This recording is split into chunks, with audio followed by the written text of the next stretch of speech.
This video contains news and analysis related to a recent terror attack in Kashmir. The content may include sensitive visuals and discussions that could be distressing to some viewers. Viewer discretion is advised. We strongly condemn all forms of violence and terrorism. The purpose of the content is solely to inform and create awareness based on verified reports. Top quality और consistent performance के लिए सिर्फ silver pump नाम याद रखना। এই মুহূর্তে পহেলগাঁওয়ে যে জঙ্গি হামলা, সেই জঙ্গি হামলায় জড়িতদের সম্পর্কে তথ্য দিলে পুরস্কার মিলবে। কত টাকা? 20 লক্ষ টাকা। এই 20 লক্ষ টাকার পুরস্কারের কথা ঘোষণা জম্মু কাশ্মীর পুলিশের। গোপন রাখা হবে পরিচয়, যিনি সাহায্য করবেন তার পরিচয় গোপন রাখা হবে। সোপিয়ান জেলায় জম্মু কাশ্মীর পুলিশের তরফ থেকে পোস্টার লাগানো হয়েছে।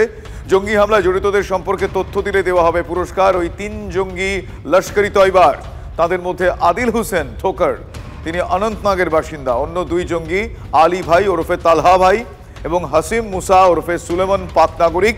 এদের ছবি সম্বলিত পোস্টার পড়েছে জম্মু কাশ্মীরের এবং এদেরকে পাকড়াও করতে সাহায্য করলে ইতিমধ্যে 20 লক্ষ টাকার পুরস্কারের কথা ঘোষণা করা হয়েছে জম্মু কাশ্মীর পুলিশের তরফ থেকে। লস্করি তয়বার দেওয়া 3 জঙ্গির ছবি রয়েছে পোস্টারে। আদিল হোসেন, তালহা ভাই, মুসার এই ছবি পোস্টারে দেখতে পাওয়া যাচ্ছে। এদেরকে ধরে দিতে পারলে 20 লক্ষ টাকার কথা পুরস্কারের কথা ঘোষণা করেছে জম্মু কাশ্মীর পুলিশ। পাকিস্তানের সেনা ছাউনি গুড়িয়ে দেওয়ার আরও একটা ভিডিও প্রকাশ্যে আসে, যদিও সংঘর্ষ বিরতির আগের ছবি এটা। অস্ত্রবিরতি চুক্তি লঙ্ঘনের আগে পাক উস্কানির জবাব এই ছবি। সংঘর্ষ বিরতির আগের এই ছবি আপনারা দেখছেন এই মুহূর্তে টিভি9 বাংলার পর্দায়। নিয়ন্ত্রণ রেখার উপরে পাক সেনার একাধিক পোস্ট ভারতীয় সেনা ধ্বংস করে দেয়।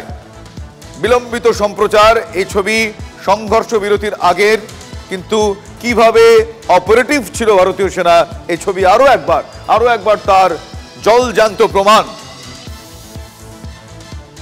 পাক সেনার পোস্ট গুড়িয়ে গিয়েছে। আমার সহকর্মী সায়ন্ত এই মুহূর্তে রয়েছে। সায়ন্ত, আমরা একটা ছবি দেখাচ্ছি এই মুহূর্তে দর্শকদের, তুমি জানো নিশ্চয়ই, এবং এটা সংঘর্ষ বিরতির আগের ছবি। এই ছবি কিন্তু অনেকাংশেই বলে দিচ্ছে ভারতীয় সেনার কৃতিত্বের কথা। একটু ডিটেল জানতে চাইবো।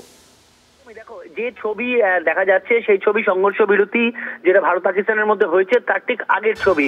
অর্থাৎ যখন অপারেশন সিঁদুর চলছে এবং সেই সময় পাকিস্তান নির্লজ্জভাবে যখন বারবার করে সিভিলিয়ান এলাকায়, ভারতের দিকে থাকা সিভিলিয়ান এলাকায় তারা গোলাগুলি ছুটছে, তখন ভারতের দিক থেকে কড়া প্রত্যাঘাত করা হয় এবং সেই প্রত্যাঘাতের ঝাঁজ কতটা ভয়ঙ্কর ছিল তা কিন্তু এই পোস্টগুলো গুড়িয়ে দেওয়ার ভিডিওতে সেটা প্রমাণ করে দিচ্ছে। এবং যেটা জানা যাচ্ছে ভারতীয় সেনা সূত্রে, যে প্রকৃত নিয়ন্ত্রণ রেখা যে এরিয়া রয়েছে তার ঠিক উল্টো দিকে থাকা পাকিস্তানের সবকটি পোস্ট সম্পূর্ণ গুড়িয়ে দেওয়া হয়, যেখান থেকে মূলত ভারতীয় ভূখণ্ড এলাকার সাধারণ মানুষের বাড়ি ঘর লক্ষ্য করে গোলাগুলি ছোড়া হচ্ছিল। স্বাভাবিকভাবে পাকিস্তান সেনা যে কোনোভাবেই তারা পেরে উঠতে পারেনি সেটা কিন্তু এই ভিডিওটা ফের প্রমাণিত হলো। এবং ভারতীয় সেনারা কতটা দক্ষের সঙ্গে এই যাবতীয় পোস্টগুলোকে গুড়িয়েছে এবং রীতিমতো পাকিস্তান সেনাকে সেই এলাকা থেকে রীতিমতো এলাকা ছাড়া করেছে, তাও কিন্তু এই ভিডিওতে স্বাভাবিকভাবে প্রমাণিত হচ্ছে। এবং ভারতীয় সেনার এই যে প্রত্যাঘাত কি ধরনের ছিল সেটাও কিন্তু এই ভিডিওতে সাধারণ মানুষের কাছেও ফুটে উঠছে। শুভজিৎ, একদমই তাই। এবং আত্মনির্ভর ভারত প্রত্যাঘাতের ক্ষেত্রেও কতটা সংবেদনশীল সেটাও দেখতে পাওয়া যাচ্ছে। গুড়িয়ে দেওয়া হয়েছে শত্রু ঘাঁটি, কিন্তু সেক্ষেত্রে সাধারণ মানুষ, নিরীহ মানুষের কিন্তু মৃত্যু হয়নি। এই জায়গা থেকেই ভারত আত্মনির্ভর শুধু নয়, সংবেদনশীল একটা দেশ।